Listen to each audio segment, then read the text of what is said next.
Frank, welcome to the show. Well, thanks, Rob. I'm thrilled to be here. I love the inside-outside leadership concept and the podcasts, of which I've listened to a few, and just your overall attitude, enthusiasm for both life and business, Rob. So thanks for having me. Oh, you bet. Well, listen, you and I, the first time we met, I mean, it was like in a good way, bombs going off of passion, enthusiasm, purpose.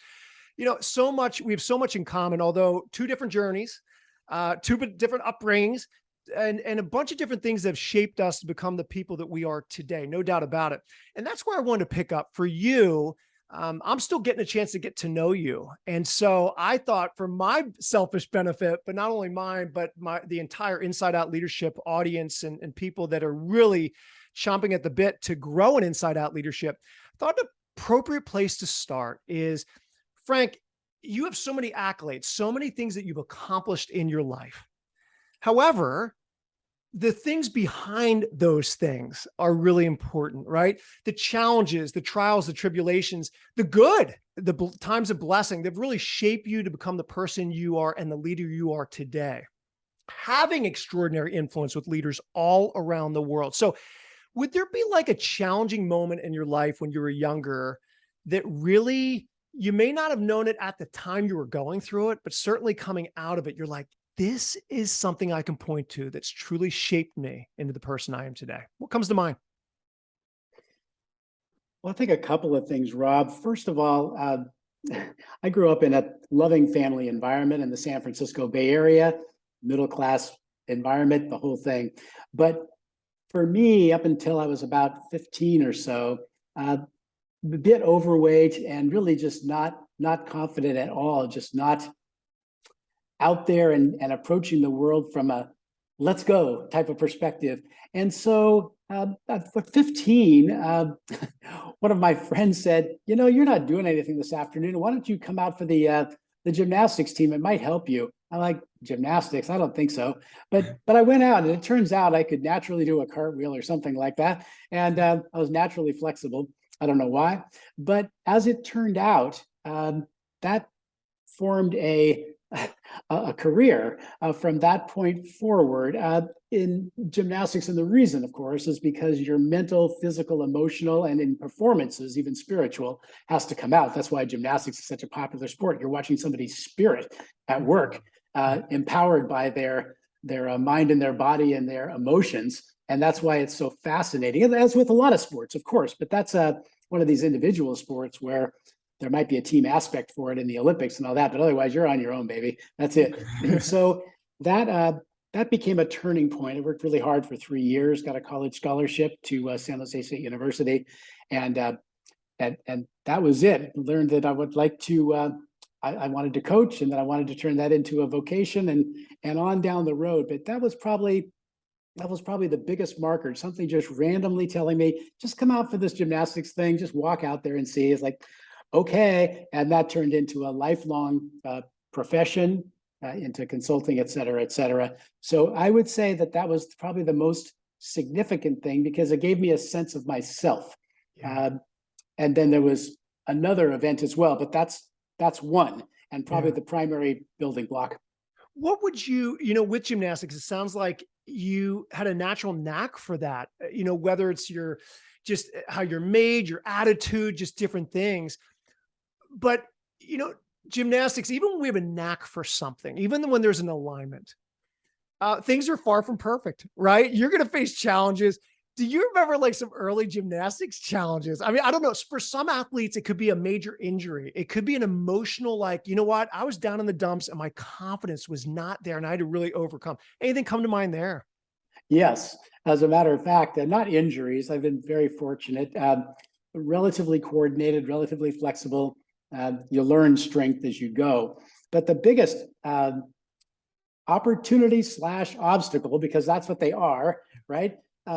Was actually having 7 coaches in 7 years of training.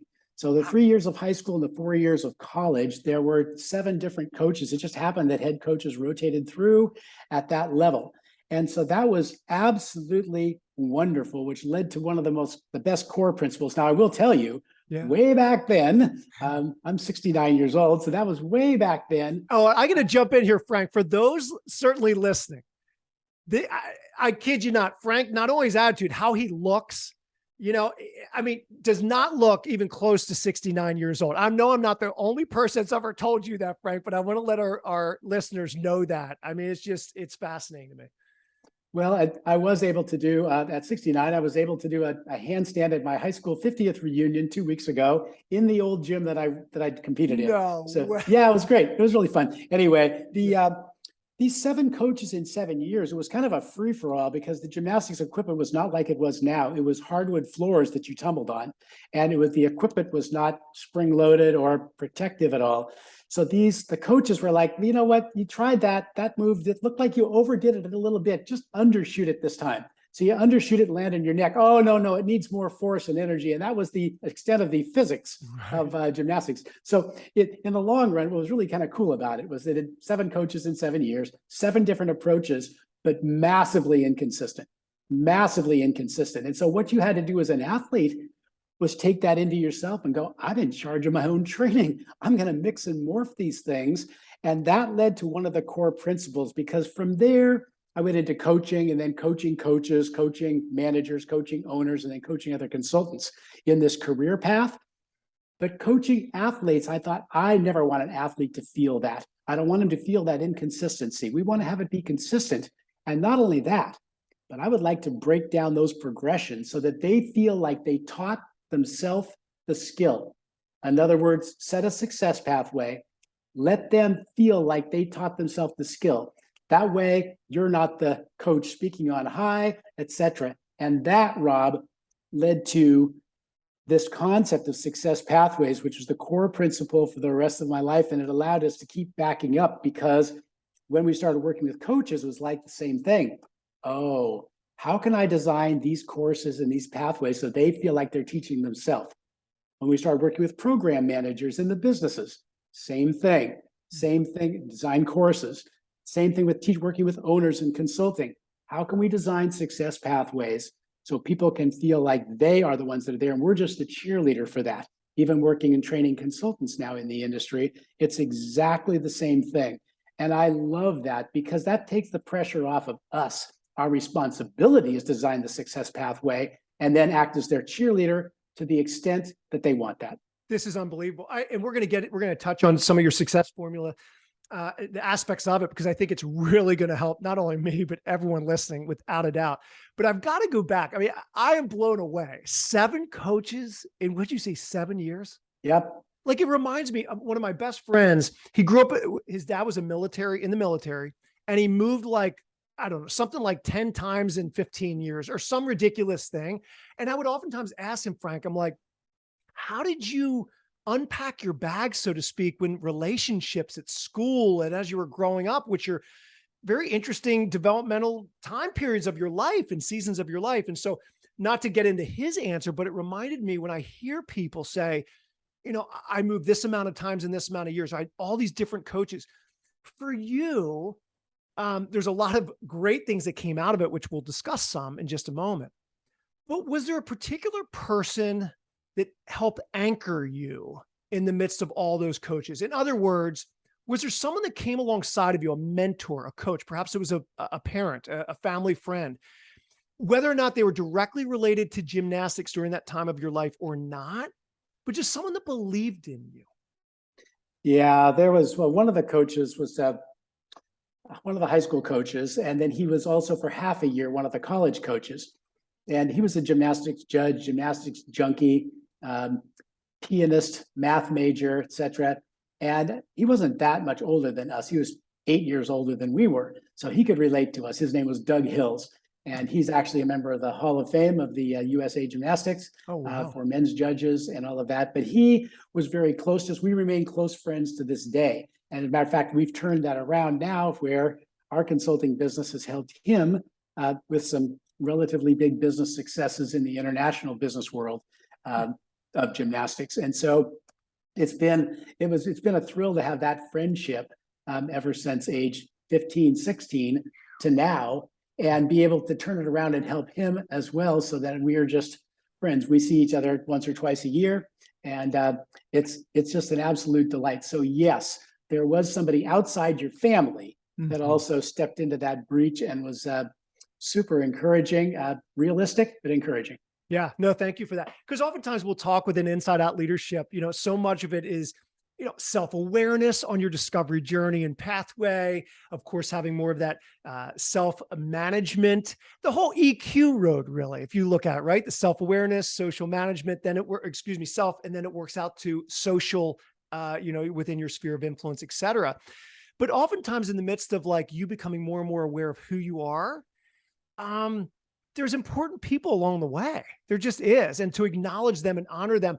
Now, not everyone can have them as lifelong friends the way that you have been able to really partner with your friend. But I have found, and so many others, of course, that when we do see the value in another, to come alongside and allow them to come alongside of our life, but also be that person for someone else, right? That mentor and mentee relationship, it launches us into places that would never ever be there otherwise. So thank you for kind of highlighting that and taking us into your life that way as well.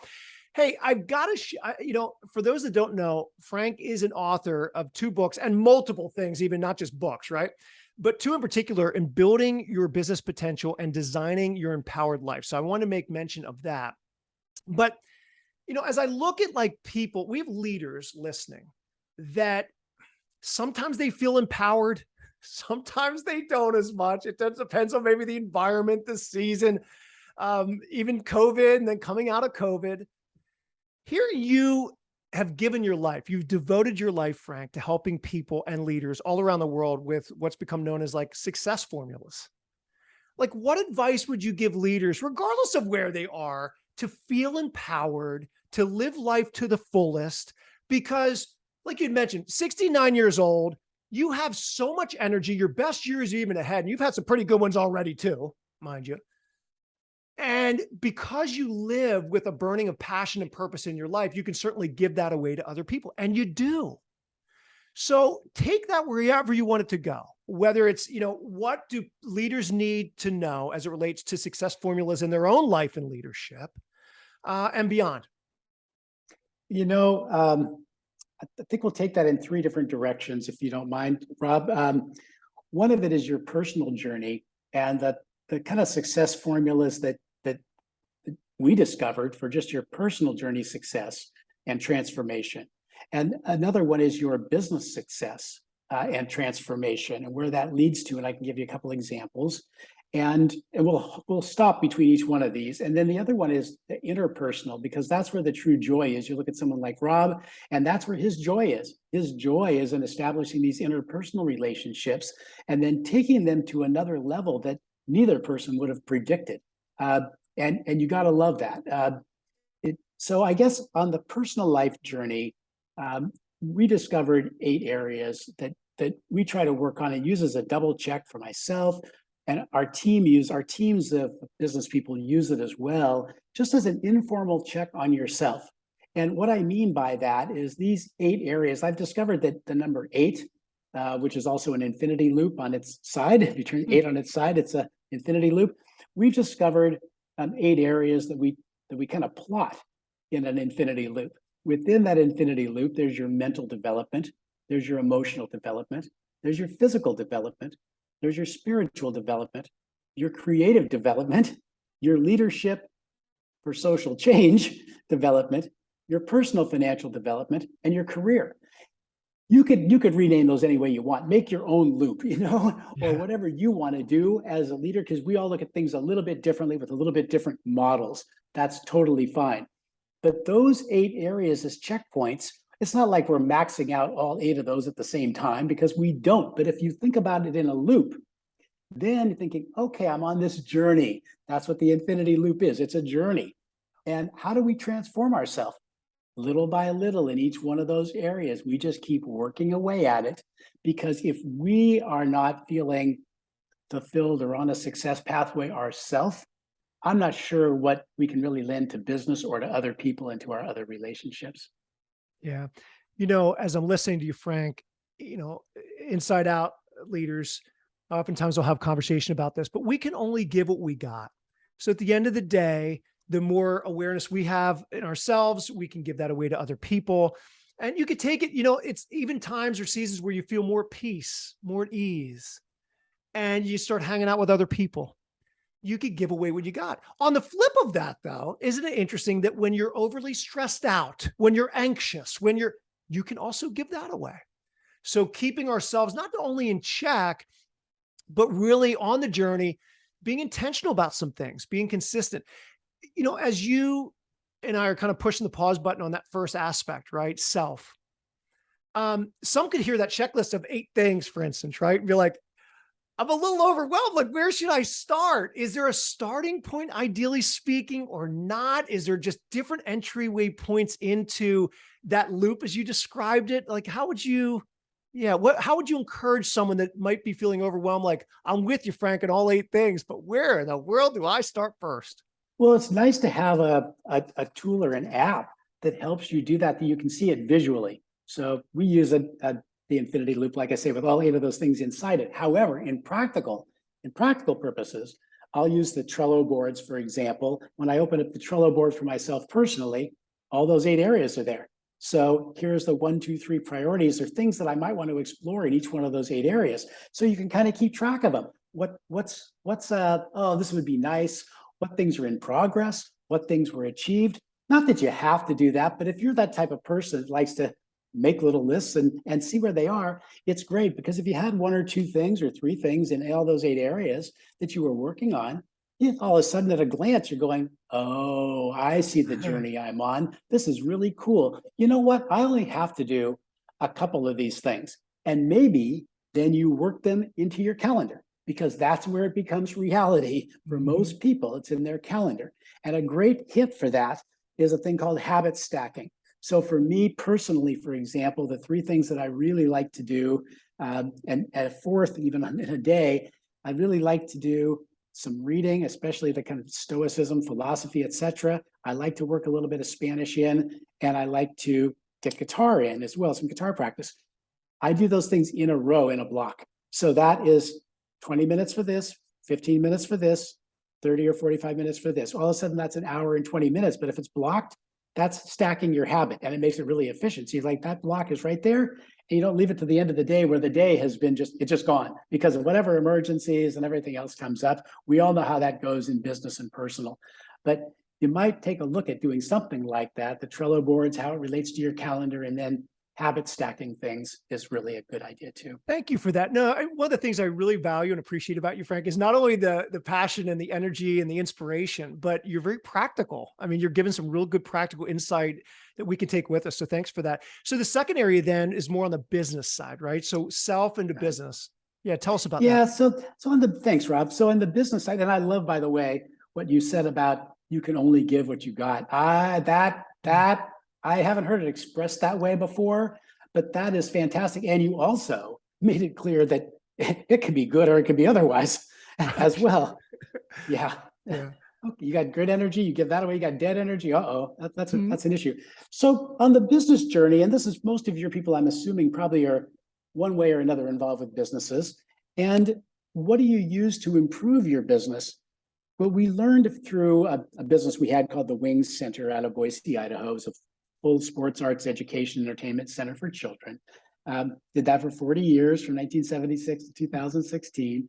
It was pretty much turnkey for the last 15 years or so. So that was good. But in that, we learned, since we had a pretty large operation, we learned the 8 areas of business. So again, here's your 8. It's in your infinity loop. For us, the areas were, it might be different from you and your business, but it was management. It was, once you know what you are, you define all that, your business model, all of that. Then it goes into marketing. Now you tell people what you are after you've decided what you are. Then it was people. People are the executor of everything that's there. Then it was technology, so your people can work as fast as they can think. And then it was money. Yeah, you got cash flow coming in if you did the first 4 things, but now what do you do with that to maximize profit so you can do more good things? And then for those people that have facilities, managing facilities, your risk management, and then inspiration. So it loops back around again, those 8 areas. And that proved out through several businesses, not just the hard physical facility we had in Idaho, but then leading to the consulting business, we followed the same 8 areas when we started our consulting group back in the year 2000. It was 22 years ago. And then we built some conferences. We built another company called Leap Learning. And then we took over 2 other companies. And then we started a not-for-profit called the International Association of Child Development Programs, which purposely links association heads, suppliers, child activity centers, owners, and educators globally across all the children's industries. And that was just a joy to do. It's all been a joy in terms of the success pathways, but that loop was always a good one. And there's all kinds of other models out there, the 5P models, right? The process, the purpose, the people, all that. There's any kind of number of models you want, but use one. I guess that's the main. That's the point. What's even when you start out talking about self and now you've turned to business, I can't help but think self and business, they go obviously hand in hand, because yourself, the more that you embrace who you are and let that shine, let that come from the inside, working itself out, that's the vibrancy piece. That so much vibrant, positive energy can come out of that place, et cetera. The business, when you start learning about the different aspects of business and honing certain things and growing, becoming more efficient, more effective, now you're talking about sustainability. You're talking about long-term. And I oftentimes will say it's like vibrancy and long-term sustainability. Wow. Watch out for the great things that could come to pass. And then thirdly, you talked about, would you call it the interpersonal skills, or what was the third aspect there? Yeah. Looking back at the at the 3, the personal, most important. If you're not good for yourself, you're not good for anybody else. Like Rob said, you can only give what you get what you give what you get, give what you are. Yeah, that whole thing. So no, I really did like that. But linking that to the business before we go into the interpersonal, linking that to the business, in our consulting work, and probably in yours, and probably anybody listening to this does the same thing. But we found that if we centered any employee, like in our industry, the children's activity center industry, in these facilities, the managers of the various programs are what makes it go. It's not really the owner. The owner is the visionary. The parents and the children are the recipient of all this stuff. But in the middle, the instructors and the managers, especially the program manager, let's say that somebody was managing the gymnastics program, that manager needs to see that their personal growth is at the center of everything. We always approach it from a what's in it for me type of thing. What's in it for them? If their personal growth, that they can see how every action they take leads to improvement in their program, leads to betterment of the company, leads to a better market position in their local community, and makes for a healthier, stronger industry. So that links everything they do to a greater purpose all the way through. And if that's emphasized and kind of baked into the systems where they see that all the time and it's reinforced at meetings and everything else, that is a great link between that personal growth and the business journey that they then go on. From there, then the third part of the third infinity loop for us is like, okay, relationships in the end, it's all about relationships. It is, isn't it? Though? End of story. I heard something the other day. It said, everything that you want is owned or controlled by someone else. Like, well, okay, then that may or may not be true, but it was an interesting concept. Sure is. So if it was, then the relationships are everything. And I think the relationship that infinity loop that we developed, my wife and I actually developed this. And so for us, it came down to 8 areas again. And it's going to be different for you and every person that you deal with again. But in our relationship, and to a certain extent with other relationships, those are the 8. And the first one is just the spiritual, right? Is there that spiritual link between you and that other person? Rob and I had that almost right away. It was just something unspoken. It's because of who you are already. Just those little spiritual sparks flew me like, oh, this is going to be good. And right away, I asked Rob, can we interview you on one of our video e-journal interviews? And he, of course, said yes, and then returned the favor. So that led to number 2 from the spirit sparks, is to the support, mutual support, right? So that was there. Then can you be serious with this person? Can you be serious about the opportunities you're presenting to them and about the relationship itself? Yes. Then that leads to the adjunct to that. And the kind of the counterpoint is, can you be silly with them as well? Because that you have to get the fun aspect back into it. That's right. Yep. You can be spiritual. You can offer unconditional support. especially in a life partner, right? That's really important. Serious and silly is equally as important in friendships as it is in your interpersonal. Sure is. And then the fifth and sixth S's would be different with different people you go. I'm certainly in a relationship, the sensual and the sexual. That's one thing. You might not have that with everybody. That's probably a good thing. But those are two additional S's. And then it kind of morphs over to the seventh S, which is social example. And not because you're trying to set a good social example by saying, see, look at us. Just it is a good social example by virtue of what it actually is. Yes. And then that loops around to the eighth one, which would be the element of the sacred, which even deeper than just the initial spiritual. You know, it's sacred, and there's some ceremonies you might do with each other, etc., whether it's friends or whatever it is. And then you're back around in this loop, but it's the same thing. It's not like you're firing on all 8 cylinders at the same time, but they're markers. Yeah. Boy, do I love that framework. You are so good like that. No wonder, I mean, everyone listening is like, yeah, this guy is exactly who you said he was, Rob. He's highly inspirational, but you are truly a pioneer. You help build, you help with investment and get other, but you're a servant leader, Frank. One of the things I really, really enjoy about you, and I want to honor you by saying this, in the short time we've known each other and the digging I've done on you with research and certain things, just knowing you are a servant leader, you're a cheerleader of people. You love coming alongside, dare I say, even getting under people that you believe in and lifting them up so they even can far surpass you. There's a lot we can learn from you, not only on this call or this podcast episode today, but ongoing. So thank you for the gift that you are.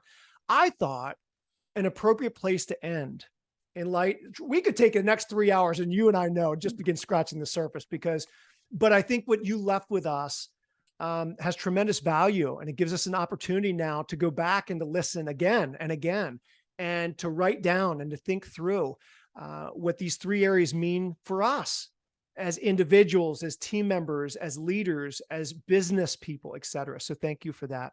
But I thought an appropriate place to kind of end our time is you are very passionate, and you already alluded to her, you're about your wife. What is maybe one, if not a couple things that you really enjoy about her and your partnership together? Yeah, she is exceptional. Her name is Lourdes Gonzalez. She has her own company, Lulu Process Design Group. She has worked with multinational companies about process development and all that. We were just in London, as a matter of fact, where I was actually tagging along with her. She was speaking at her international conference in the UK, and I found another conference with children's businesses that was going on at the same time. So I managed to let them know I'd be there, and they grabbed me, and I get to speak there too. But I was tailing along, being Mr. Lourdes Gonzalez, basically. She's a very special person, not just a woman, but a person, in that she grew up 6 of 10 children. Father died when she was 6, so she was a single mom, raised 10 kids in her family, and they had nothing. They have a 1,000 square foot little farmhouse in the middle of nowhere in Puerto Rico. And they all grew up, and all they had was each other in education. That was their way out, and they did it. All of them went on to get high-level degrees, be highly successful professionals, and it's an amazing story. So because they grew up with nothing, they're appreciative of everything. And because they grew up with all these kids and people, they are very empathetic. They had some teachers that looked after them at school because they knew their family situation and pushed them from an educational standpoint. So she comes through, and she's very sweet, very empathetic, very smart, and she and I just click somehow in all these different ways, and it even got enhanced even further when we developed the relationships part of the infinity loop and all of that, because now there is a way to go. And August 8th is our special day because it's 8/8. Wow. So we have a little ceremony that we conduct on that day, in addition to our anniversary, et cetera. But yeah, very, very special lady, very fortunate. I had to ask you about her because you've talked about her a little bit to me before, and I know that she's just means the world to you, and that's probably an understatement. But I can only, as you're listening, as I'm listening to you talk about your wife, like I'm just seeing you light up even that much more. And I can only imagine, like, you're already a beacon of light, she's a beacon of light, but then having both of you together in life, in partnership, just in your marriage, but also business wise, how you serve her, she serves you. Just a beautiful and powerful picture of humanity. And so thank you so much for that. So Frank, with our limited amount of time left, what's next for Frank? Like at the end of the day, you've accomplished so much. You're helping leaders um, all around the world. But take us into that. What's next, or kind of where are you? What's the next chapter, perhaps, in your life look like?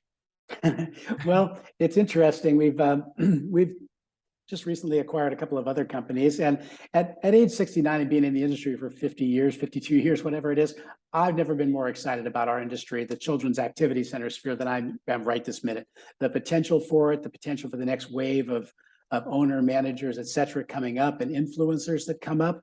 We are really just super excited, and so we'll just see how that goes and play it out.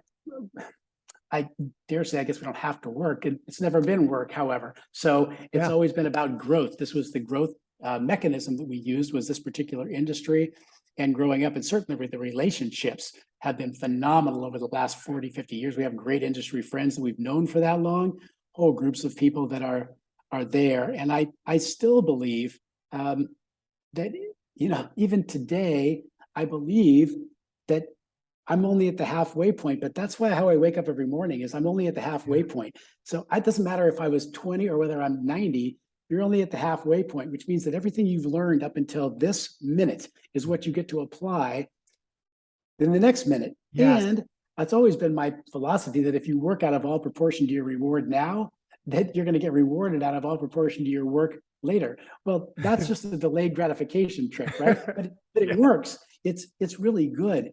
And for me, it all sums up Nelson Mandela, just, the most beautiful thing. It's on the back of my business cards and the whole bit. There's no passion in playing small, in not living the life that you're capable of living. Yeah. That's the mantra that I've adopted. And since I'm only at the halfway point, hey, I got more to give. So we'll see. What a way to end. Thank you for the gift that you are, Frank. I really mean that. I'm looking forward to seeing what's in store for you in the future, but not even so much in the future, like just being present with you on this call. It has meant the world to me. And I honor you, and I'm thrilled to continue on this journey with you. So thank you. Likewise, this was a great opportunity, and we loved having you on our podcast as well. And I'm sure this is just the start of future things. When you see people that are so lit up, like you indicate for me, but I'll indicate it back for you as well. They're so lit up in their passion. Your whole business is built on this. Your entire business, for you, it's actually a mission for you. That comes through pretty loud and pretty clear. And I think that it's really wise to emphasize that too, because that's something that's worth emulating going down, which is why you've got the following you've got as well. And I love that. We've established a friendship now, and that's a beautiful thing. And just especially the sports arena that we were talking about earlier, I've got some ideas. So there you go. Visiting Philadelphia. The mind and the heart's already going. So thank you for your time, which I know is very precious. Where can people find more out about you and the work that you do? Any particular websites that people should go to? Yeah, I think if you wanted to find out just about some about the business models, that type of thing, you could go to 3RD, thirdlevelconsulting.com. And from there, pretty much everything else happens. So it's just a great thing. You might even look at the, one of the great things about that is the mega menu. When you just look at what we do, it opens up into a mega menu. Maybe it'll be ideas for how to present your own services. Yeah. Thank you for that. We'll also put some of those links in the show notes for sure. So Frank, thank you so much. Looking forward to continue the conversation, and be blessed today. All right. You as well, sir. Take care. Thank you. Bye-bye. Bye.